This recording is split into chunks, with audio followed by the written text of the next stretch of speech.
it's Holly Bennett. I'm here with Ubisoft, and we've seen a game that I'm putting down for my Game of the Show nomination, which is Anno 2070, an absolutely beautiful looking game.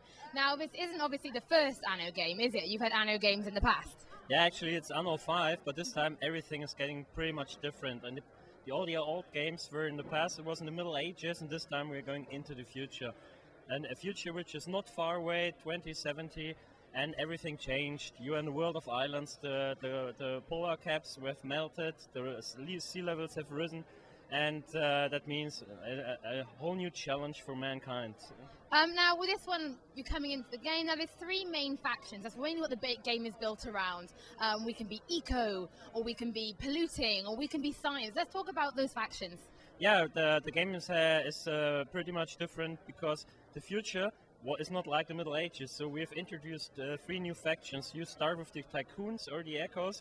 The Tycoons are the faction that is like looking in the past. They have good machinery, they are very efficient, but they don't care about sustainability and nature. So they just pollute everything and get the most out of it, and then they run away to the next island.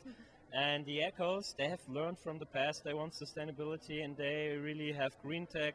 They have that they want to change it, all the problems from the past, to leave a better world for their children.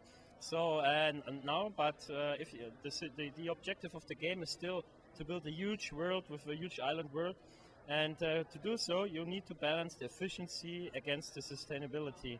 And later in the game, you will meet attacks, which is another great new feature for Anno.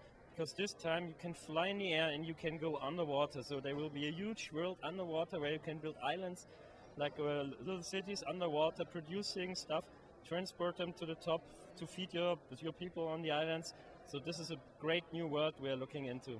Now, over the last few years, I've been out of the PC loop and I've come back in, and I've really found myself falling for these type of games again. One thing I don't like, though, is the military side of things. I want to build a beautiful world and not have it destroyed. How does that affect with Anno? Do we have to be militarized, or can we be quite peaceful and just build? Anno was never a war game. Of course, we have warfare. We have about like 10, 15, 20% of the whole game. We know most people playing Anno don't want to play warfare all the time.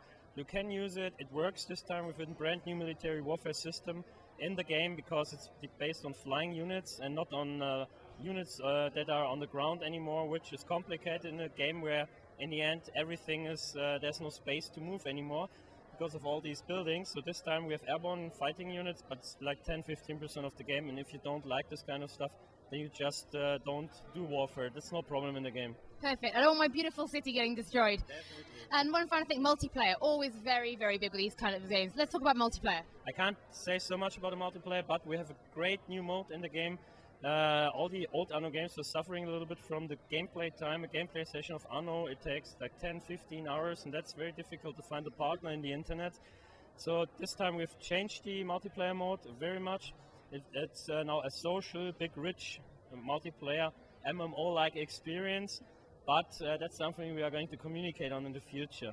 Brilliant, thank you so much. I really am so excited for this game. It's going to absolutely destroy my life. So I can't wait. There you go, Destructoid.